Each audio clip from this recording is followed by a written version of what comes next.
Hi, this is Corey Johnston, and today's lesson is going to come from the third chapter in the book of Hebrews. And the book of Hebrews is really unlike any other book in the New Testament in that it is classified by some scholars as a sermon. And even if it's not strictly speaking a sermon, it certainly has a sermonic flow with a trajectory of narrative progressions that reach a fulfilled purpose. And we don't know who wrote Hebrews, but we do know with greater certainty who it was written to. We're not going to speculate on any of the authorial candidates. There's a school of them, but what we say is really irrelevant. We're here to analyze the contents, and the nature of the message remains unaltered with the lack of information about the identity of the messenger. But his motivation was his audience. We can know with greater certainty were recent Christian converts with Jewish backgrounds and the temptation living in the Italian peninsula, and the temptation and present danger for them was to relapse or revert into the inferior covenant, the Mosaic covenant. So the first chapter, he establishes the supremacy. The opening chapters really establish the supremacy of the Messiah, and his superiority over the angels is expressed in the first chapter. Then in the second chapter, he focuses on the fact that the Messiah was a human, so he was in every way one of us, and what that means for us as humans. And in the third chapter, once more, he's establishing the superiority of the Messiah over Moses, who would have been the spiritual model of the Jewish people. And Moses was an outstanding model, but he was human and he was sinless, and he was not divine, although he did play certainly a significant role in salvation history. But it was strict. It was in the grand scope of things to point to the one to come, and that's communicated throughout. Now, the opening verse reads, "Therefore, brethren, partakers of the calling of the heavens, closely consider the apostle and high priest of our confession, Messiah Yahshua."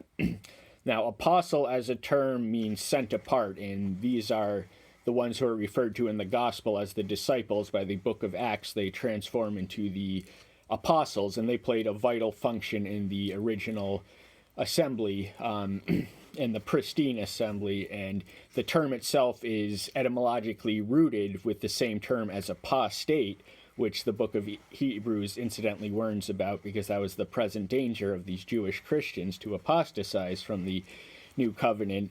But also the high priest. Now, the high priest office was fulfilled originally by Moses' brother Aaron, and it was strictly speaking to pass through the family, although there were some interruptions in that. But that's all irrelevant now because it's obsolete. The new has supplanted the old, and that thought continues. But once more, it is the object of their confession, the one whom they praise, the one whom they preach, the one who they proclaim, that being Yahshua the Messiah, who was trustworthy in him who appointed him, as also Moses in all his house. So he perfectly fulfilled with perfection everything that he came to do on the earth. He operated according to a divine timetable, and his humanity was so in tune with his divinity that he never led astray. He was certainly subject to all the potentialities of succumbing to sin, but he provides an exemplary model for us, inasmuch as Moses once did to the Jewish people and still do. "For this one has been deemed worthy of more esteem than Moses, as much as he who built the house enjoys more respect than the house." So Moses was a builder, but he was under the orchestration of Elohim. So Elohim invents the inventor and creates the creator. So anything we can make or contribute to anything at all is, strictly speaking, entirely contingent upon divine grace. So there's really no cause for boasting when you are the house, when the one who built the house is the one who should receive the proper due deference. "For every house is built by someone, but he who built all is Elohim." So much of what I said earlier I could have saved for now, that being that Elohim created the creator and invented the inventor. All of our creative and inventive capacities are wholly derivative from the supreme source to whom all our attributes are owed. And Moses indeed was trustworthy in all his house as a servant, for a witness of what would have been spoken. So Moses actually prophesied about the Messiah, as at least in Deuteronomy 18:15 through 18. He warned the Israelites that there was a prophet to come among their race who would have been the Messiah, who would have fulfilled a greater function in salvation history than Moses does. And he was at least aware of this, though many Pharisaical Jews in the first century of Israel may have thought otherwise. But Messiah as a son over his own house, whose house we are, if we hold fast to the boldness and the boasting of the expectation, hope firm to the end. So the Messiah's role is comparable to the son, and as such he enjoys greater prerogatives and privileges than the servant of the house, whose rank and station is approximated on the human master-slave social structure, but that was the model in the ancient world.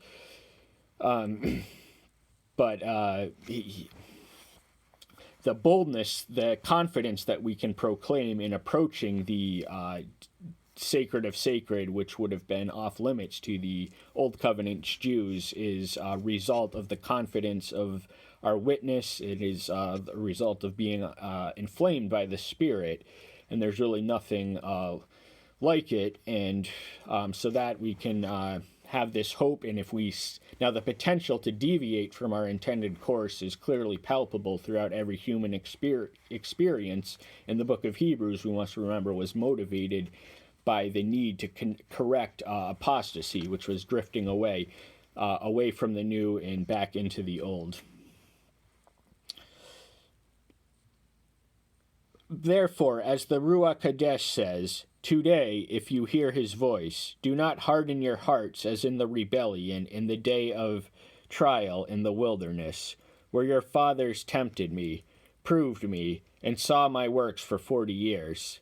Therefore I was loathed with that generation, and said, they always go astray in their heart, and they have not known my ways. As I swore in my wrath, if they shall enter into my rest. So he's quoting a psalm, and remember his audience would have been Jewish background, so they would have been familiar with the Old Testament, so they would have related the psalm, and he applies it. He has a Christological interpretation and application of the psalmist words. But what the psalmist originally communicated, I believe it may have been written by Korah, who would have been chronologically later than David. And so he's recalling the lesson of the Exodus, which survived posterity for posterity to benefit from, and that was, do not harden your hearts. You've just been newly liberated from the oppressor's toil, and suddenly you're spitting essentially on the one who liberated you for the greater purpose. And the consequence of their rebellion, and this is documented in the one of the book, several of the books of Moses, was the rebellions in manifold places. Exodus 16, I believe, Numbers 16. They're literally all over the place. So their Exodus journey was defined by disobedience, and that was the tragedy, which it took them 40 years to march across a place that they could have claimed in 2 years had they not been so fearful at the initial site of scout reports who had spotted literal giants. With the exception of Joshua and Caleb. But the consequences is, I swore in my wrath, they shall not enter into my rest, and none of the slaves, people who were born into slavery in Egypt, would have entered the promised land except Joshua and Caleb, and that's because they responded in faith, where the other spies who were on the same commission responded in fear. Fear, faith, we are, throughout the scriptures, fear and faith are antithetical. They're polar opposites, and where faith exists, fear cannot reside. But that's another subject entirely. Look out, brothers, lest they be in any of you a wicked heart of unbelief in falling away from the living Elohim. So the danger is present, and it's in every generation. There are trials, temptations. We are engaged in warfare from the dawn of time.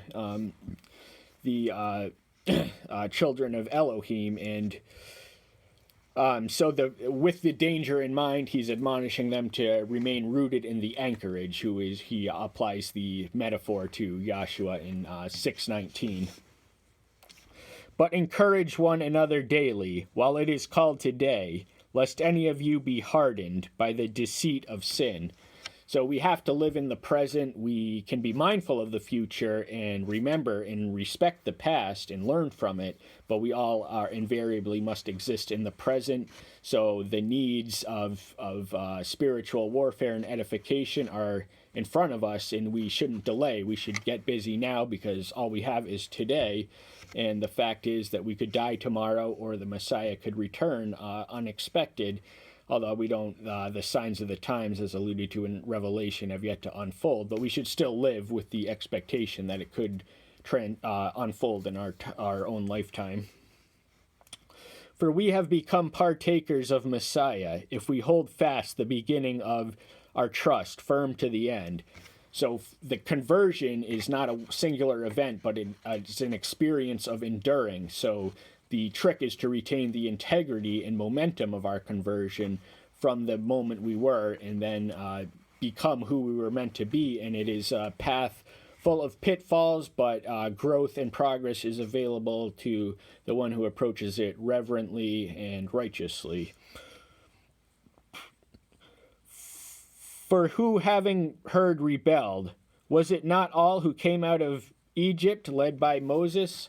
So this wasn't just one person stamping his feet in disobedience. This was the entire nation of Israel. This was the collective consensus of the ordinary individuals who comprised it. They had enough, and they weren't really having it to begin with. The challenges of freedom was more frightful to them than the security of bondage. And the lesson is that we should embrace and endure the trials which accompany our freedom, and not return to the security of bondage, which metaphorically is sin. And with whom he loathed 40 years, was it not with those who sinned, whose corpses fell in the wilderness? This was a historical, well-documented fact and well-known on the Israelites. It's their history, because the 38 days that the scouting mission that was sent at the behest of Moses, whose company included Joshua and Caleb, who were the exception, and that they reported, let's go in and take the land. This is the land we've been blessed to hold. And because of their faith, they were rewarded. They were the only ones born in bondage in Egypt who would live in the promised land, and they would settle it. But what the moral of the story is, they spent 40 years trekking back and forth geographical terrain the size of New Jersey. So they were they were under the firm hand of Yahweh, who made sure they didn't go too far, and they learned to loathe the wilderness. But it was necessary, and it was just. And to whom did he swear that they would not enter into his rest, but to those who did not obey? So the rest, as the Jews would have understood it, would have been synonymous with the Sabbath, which was the seventh day of the week, Saturday. That was the day on creation when Elohim rested. And he is an inexhaustible creature of unlimited physical infiniteness. So when we read that he rested at the seventh day, the term better translates in the English term of which a lawyer rests its case, in order-wise did all that he need to do. There was nothing more to be done, because he is a physically inexhaustible creature. But the rest is beneficial. Now our life consists of a balance between work and rest, and we are to honor the balance and rest so that we can be more productive when we work more. So we see that they were unable to enter in because of their unbelief. So unbelief is a fatal barrier which prevents one from claiming the promises. The promises are received as they are administered by faith, and the seed of unbelief, or the dominance especially can make one unfit to claim the promise and enjoy the rest, which our Maker offers to us through his Son, who said that he was humble and meek, and his burden is light. Cast all ye your burdens on him. And that's all the time we have for today. Thank you so much. Tune in next time. Bye bye.